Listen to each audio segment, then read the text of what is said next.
नमस्कार. कान्हाने चांगलाच master plan आखलेला असतो. सरकारला चांगलंच तोंडावर पाडलेलं असतं. कारण कान्हा डॉक्टर कदम यांना घेऊन सखीच्या घरामध्ये आलेला असतो. त्यावेळेला सखी मोठ्याने बोलते, "कान्हा, हे सर्व काय चाललंय तुझं? तू हे मुद्दामून करतोस का?" तेव्हा कान्हा बोलतो, "सखी मॅडम, शांत व्हा आणि स्वतःला प्लीज शांतच करा. कारण तुमच्या या वागण्याचा ना त्रास होतोय सखी मॅडम. मला कळतच नाही. अहो, मी तुम्हाला जर का एवढं सांगण्याचा प्रयत्न करतोय तर तुम्ही माझ्यावरती विश्वास का ठेवत नाही आहात? सखी मॅडम, मी कधीच तुमचं वाईट चिंतलं नाही आणि कधीच चिंतणार सुद्धा नाही." तेव्हा लगेच मोठ्याने गौतम काका बोलतात, "जाऊ देत रे कान्हा. अरे कशाला उगाच तू नको तिथे बोलतोस? आणि तसंही आपण तिचं चांगलंच चिंतो. पण तिला मात्र खड्ड्यात उडीच मारायची आहे.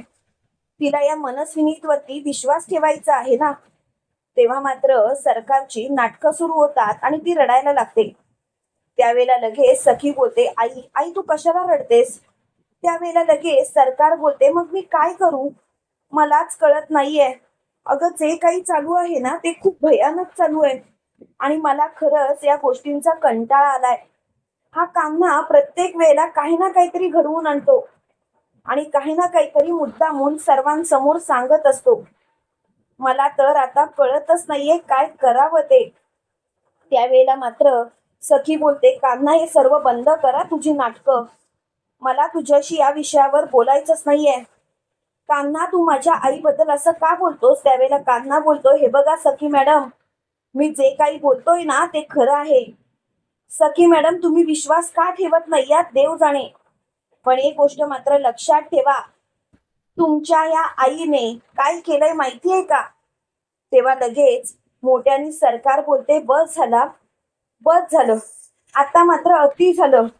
येता जाता माझ्यावरती आरोप करतोस, माझ्याशी नाही नाही ते बोलतोस. पण आता मात्र मी काही एक सहन करणार नाही. प्रत्येक वेळेला माझा माझा विश्वासघात करतोस. माझ्या सखीच्या मनात माझ्याबद्दल नको नको ते गैरसमज निर्माण करतोस." तेव्हा मात्र मोठ्यानी सखी बोलते, "आई, आई, तू शांत हो. त्याला जे करायचंय ते करू देत, पण माझा मात्र तुझ्यावरती विश्वास आहे आई. आई, तुला घाबरायची गरजच नाही." तेव्हा मात्र कान्हा बोलतो, "ठेवा ठेवा विश्वास. या बाईवरती विश्वास ठेवा.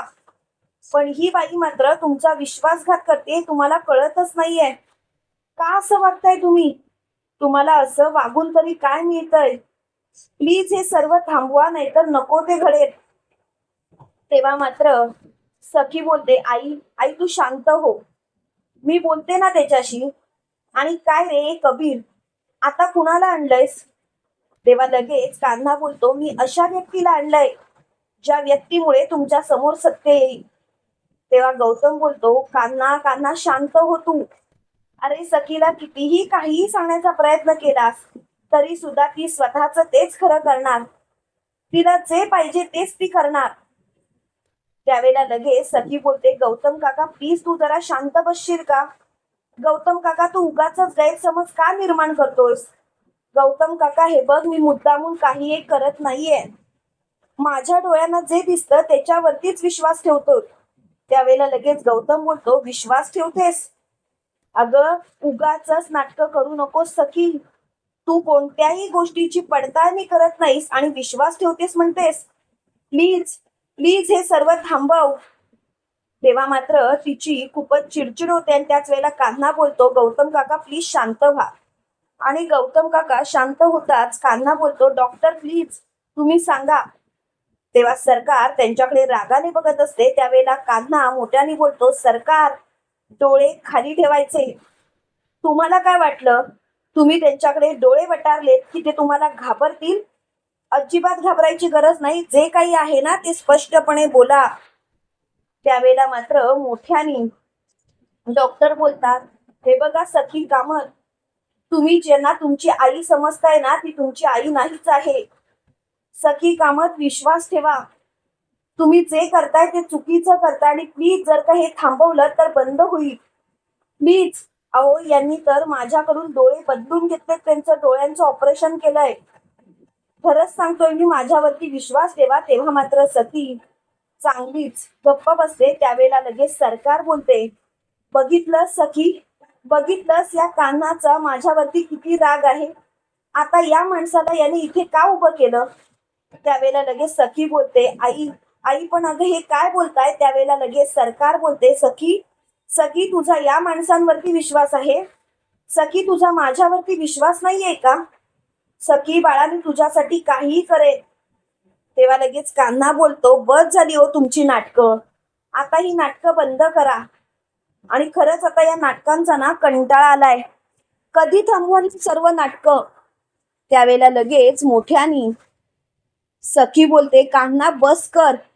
माझ्या आईच्या बाबतीत तू नाही नाही ते बोलतोयस. चुकतोयस तू कान्हा, चुकतोयस. त्यावेळेला कान्हा बोलतो, सखी मॅडम मी शेवटचा प्रयत्न केला तुमच्या समोर सत्य आणण्याचा. पण तुम्हाला जर का माती खायचीच असेल तर तुमची इच्छा. त्यावेळेला लगेच सरकार बोलते, सखी सखी तू आपला तुझ्या नवऱ्यावरती विश्वास ठेव. तू माझ्यावरती विश्वास ठेवूच नकोस. सखी मी तुला सांगतो, खरंच सांगतो, तू माझ्यावरती विश्वास ठेवलास तर उगाचच नको ते घडेल. त्यावेळेला लगेच सखी बोलते, आई माझा तुझ्यावरतीच विश्वास आहे. आई बघ मी आता तुझ्या आवडीची खीर खाणार. तेव्हा मात्र कान्हा बोलतो, नको नको सखी मॅडम त्याच्यात विष आहे. सखी मॅडम उगाचच नको तो निर्णय घेऊ नका. तेव्हा लगेच सखी बोलते, बस आता मात्र मला कोणाचं काहीच ऐकायचं नाही. आता मात्र जे काही घडलं ते चुकीचंच घडलंय. आणि आता या विषयावर मला वाद घालायचा नाहीये. प्लीज प्लीज शांत बसा. तेव्हा मात्र सरकार तिथून निघून गेलेली असते. त्यावेळेला लगेच कान्हा बोलतो, सगळी नाटकं चालू आहेत ही. त्यावेळेला सखी कान्हाच्या सणसणीत कानाखाली लगावते आणि कान्हाला बोलते, किती माझ्या आईला त्रास देणार आहेस तू. का असं वागतोस तू. तुला काय मिळतंय माझ्या आईला त्रास देऊन. तेव्हा मात्र कान्हा बोलतो, सखी मॅडम आजपर्यंत आपल्यात अबोला तर होताच, पण आज मात्र दुरावा आला. सखी मॅडम तुम्ही या बाईसाठी माझ्यावरती हात उचललात. सखी मॅडम ही बाई काय लायकीची आहे ते तुम्हाला माहिती तरी आहे का. सखी मॅडम माझ्यावरती विश्वास ठेवा. शेवटचं सांगतोय. त्यावेळेला लगेच मोठ्यानी गौतम बोलतो, कान्हा तू स्वतःचे शब्द का वाया घालवतोस आणि तू प्लीज शांत बस ना. त्यावेळेला परशू बोलतो, गौतम तू गप्प बस. तुझं काय चाललंय कळतंय का तुला. अरे तू आपल्या वहिनीवरती विश्वास ठेवायला पाहिजेस पण तू मात्र या बाईवरती विश्वास ठेवतोयस. अरे एक गोष्ट लक्षात ठेव, तू जे काही करतोयस ना ते चुकीचं करतोयस. त्यावेळेला गौतम बोलतोय, अरे चुकीचं मी नाही रे, चुकीचं तुम्ही लोक करताय. तुम्हाला कळतच नाहीये की तुम्ही काय वागताय ते. प्लीज प्लीज स्वतःचा विचार करा आणि मग नंतर उत्तर द्या. तेव्हा मात्र कान्हा बोलतो, जाऊ देत ना. त्यावेळेला सखी ती खीर खात असते. त्यावेळेला कान्हा खूप समजवत असतो पण काही केल्या सखीला मात्र काहीच वाटत नसतं. तिने तिच्या आईवरतीच विश्वास ठेवलेला असतो आणि ती धावत धावत सरकारच्या खोलीमध्ये गेलेली असते. त्यावेळेला सरकार खुर्चीमध्ये बसलेली असते, ती पाठमोरी असते. त्यावेळेला लगेच सखी बोलते, आई आई बघ, आई मी स्वतः ती खीर खाल्ली. आई तू काळजी करू नकोस. त्यावेळेला सरकार बोलते, बाय बाय सखी. आणि सखीकडे ती तोंड करते. जेव्हा खऱ्या सरकारला सखी बघते तेव्हा मात्र तिच्या पायाखालची जमीनच सरकते. त्यावेळेला लगेच सरकार बोलते, बघ बघ तुझ्या नाकातून रक्त आलं बघ. तेव्हा मात्र सखी बोलते, याचा अर्थ तू सरकार आहेस.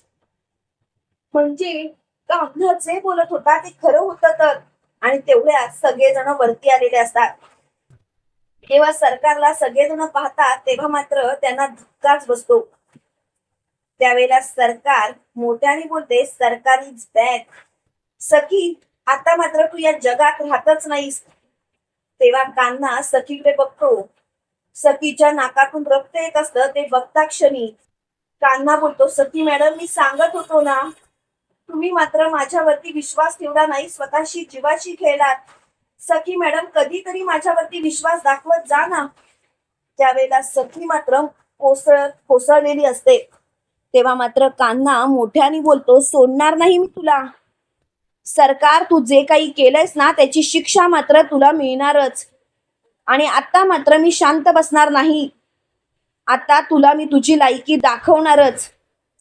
आणि त्यावेळेला मात्र तिची खूपच चिडचिड झालेली असते. त्याच वेळेला लगेच मोठ्याने सरकार बोलते, चल चल निघ माझ्या घरातून. त्याच वेळेला सखी अचानक उठलेली असते आणि सखी मोठ्याने बोलते, निघायचं तर तुला आहे सरकार. त्यावेळेला सरकार चाट पडते आणि बोलते, तू तू जिवंत कशी काय? तेव्हा लगेच कान्हा हसायला लागतो आणि मोठ्याने बोलतो, तुला काय वाटलं सरकार? फक्त डावपेच तुला खेळता येतात का? डावपेच आम्हाला सुद्धा खेळता येतात. आणि तुझ्या विरोधात कट कारस्थान तर आम्ही कालच रचलं होतं. खरं सांगायचं तर तुझी लायकीच नाहीये आमच्या समोर उभं राहायची. आत्ताच्या आता माझ्या नजरेसमोरून चालती पड. तेव्हा मात्र सरकारला चांगलाच धक्का बसलेला असतो. त्यावेळेला सरकार मोठ्याने बोलते, याचा अर्थ तुम्ही माझ्या विरोधात कट कारस्थान रचलत. तेव्हा लगेच सरकार असं बोलतात सखी जाऊन सरकारच्या सटासट कानाखाली आणते आणि सरकारला बोलते, लाज नाही वाटली? हे सर्व करताना लाज नाही का वाटली? काय हे सर्व केलंस? हे सर्व करून काय मिळालं तुला? बोल ना, काय गरज होती तुला हे सर्व करायची? आजपर्यंत तुझ्याकडून मी कसलीच अपेक्षा केली नाही, पण आता मात्र तू माझा विश्वासघात केलास. आता मात्र मी तुला सोडणार नाही. तेव्हा मात्र सखीला खूपच राग आलेला असतो. त्यावेळेला सखी कान्हाला बोलते, कान्हा, काल रात्री जर का जानूने मला येऊन समजवलं नसतं, माझ्यातील तुझ्या मनात असलेलं प्रेम जर का मला तिने दाखवून दिलं नसतं, तर कदाचित आज मी सगळंच गमावून बसले असते. तेव्हा सरकार एकदम जोर जोरात हसायला लागते आणि म्हणते, तुम्हाला सत्य कळलं तरी काही एक फरक पडत नाही. या कामतच्या सगळ्या प्रॉपर्टीची मालकीन तर मीच आहे. तेव्हा सखी हसते आणि म्हणते, नको त्या भ्रमात राहू नको सरकार, कारण कामतांची सगळी प्रॉपर्टी अजूनही माझ्या नावावरतीच आहे. जेव्हा मला सत्य कळालं तेव्हाच ते पेपर फाडून टाकले आणि त्याच वेळेला सगळं काही माझ्या नावावरती पुन्हा करून घेतलं. सरकार, मी सुद्धा सखी राघव कामत आहे, त्यामुळे मी कधीच हार मानणार नाही. तेव्हा लगेच सरकार बोलते, हे असं होऊच शकत नाही, मला पूर्णपणे खात्री आहे. त्यावेळेला कान्हा बोलतो, काय आहे ना, तुला गाफील ठेवूनच आम्हाला हे सर्व करायचं होतं आणि म्हणून तर आम्ही कट कारस्थान रचलं. तुझ्यासारख्या बाईला तर मला धडाच शिकवायचा होता आणि आता तर मला कळून चुकलंय की तू काय लायकीची आहेस ती.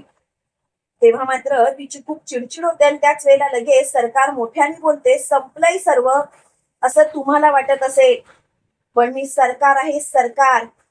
सरकार कधीच खेळ संपवत नाही, तर त्याची वाट लावायला ती चांगलीच तयार असते. तेव्हा मात्र मोठ्याने कान्हा बोलतो, सरकार, सगळं संपलंय, आता इथून थेट जेलमध्ये जायची तयारी करायची. तेव्हा लगेच सरकार बोलते, तुला काय वाटलं तू काहीही करशील आणि तू मला जेलमध्ये पाठवशील आणि मी शांत बसेन? कान्हा, तर तसं होणार नाही. मी कधीच जेलमध्ये जाणार नाही कान्हा. आता मात्र मला एक गोष्ट कळून चुकलीये, तुम्ही सर्वांनी मिळून माझा घात केला. त्यावेळेला परशू बोलतो, लाज नाही वाटत? अरे, तुझ्यासारख्या बाईवरती आम्ही वहिनी म्हणून विश्वास ठेवला आणि तुम्ही मात्र आम्हाला संपवण्याचा प्लॅन आखत होतात. हा बिचारा आम्हाला कितीतरी वेळा समजवण्याचा प्रयत्न करत होता, पण तुम्ही मात्र आमचाच विश्वासघात केलात. तेव्हा मात्र मोठ्याने सरकार बोलते, परशू, आवाज खाली, माझ्या समोर आवाज चढवायचा नाही. आणि जर का तसा प्रयत्न जरी केलास ना, तरी थोबाड इकडचं तिकडे करेन. तेव्हा परशू बोलतो, तुम्हाला दुसरं येतं तरी काय सरकार? दुसऱ्यांच्या जीवावरती जगायची तुम्हाला सवय लागली आणि माझ्याशी तर वाद घालायचाच नाही. तेव्हा मात्र सरकार खूपच चिडलेली असते आणि त्याच वेळेला सरकार मोठ्याने बोलते, आता मात्र बस. आता काहीही झालं तरी सुद्धा मला हा विषय ताणायचा नाहीये. सखी, सखी तू शांत बस. त्यावेळेला लगेच सखी बोलते, आत्ताच्या आत्ता थेट पोलीस स्टेशन मध्ये जायचा आणि स्वतःचा गुन्हा स्वतःच्या तोंडाने कबूल करायचा. त्यावेळेला ती हसायला लागते आणि म्हणते, तू काय डोक्यावर पडलेस की काय? मी आणि माझा गुन्हा कबूल करेन? हे शक्यच नाही. आता मात्र बस झालं. काही झालं तरी मी माझा गुन्हा कधीच कबूल करणार नाही. आणि तुला जे करायचं आहे ना ते ते मात्र मला अजिबात ऐकायचं नाही. तुझं थोबाडच बघायचं नाहीये मला. त्यावेळेला लगेच मोठ्याने काही झालं तरी कान्हा बोलतो, सखी मॅडम तुम्ही शांत व्हा. सखी मॅडम तुम्ही स्वतःला त्रास करून घेऊ नका. एक गोष्ट लक्षात ठेवा, या बाईला जे करायचं होतं ते तिने केलं, पण आपल्याला मात्र आता लवकरात लवकर या बाईला गजाड पटवायचं आहे. त्यावेळेला लगेच सखी बोलते, कान्हा तू जे काही करशील ते मला मान्य आहे. कान्हा तू जो निर्णय घेशील या बाईच्या बाबतीत तो सुद्धा मला मान्य आहे. तेव्हा लगेच सरकार बोलते, मी सरकार आहे सरकार. त्यावेळेला कान्हा सरकारचं थोबाड फोडतो आणि म्हणतो, आजपर्यंत कोणत्याही स्त्रीवरती मी हात उचलला नाही. तसे माझ्या आईने माझ्यावरती संस्कारच केले नाहीत. पण आता मात्र बस झालं. कितीही काही झालं तरी सुद्धा मी आता शांत बसणार नाहीये. तेव्हा मात्र मोठ्यानी सखी बोलते, कान्हा तू शांत हो. कान्हा प्लीज स्वतःला त्रास करून घेऊ नकोस. त्यावेळेला कान्हा बोलतो, कसा शांत होऊ मी? माझ्या समोर हे सर्व घडत असताना कसा शांत होऊ मी? तुम्हीच सांगा ना, मला तर कळतच नाहीये की मी काय करावं ते. तेव्हा लगेच मोठ्यानी सखी बोलते, कान्हा तू शांत झालास तर मी सांगेन ना. कान्हा स्वतःला शांत कर. तुम्हाला काय वाटतं मित्रांनो, खरोखर कान्हा सरकारचं राज्य उधळून लावेल का? कमेंट करून नक्की कळवा. आणि असेच मालिकेंचे नवनवीन अपडेट पाहण्यासाठी व्हिडिओला लाईक आणि चॅनलला सबस्क्राईब करायला विसरू नका. थँक्यू.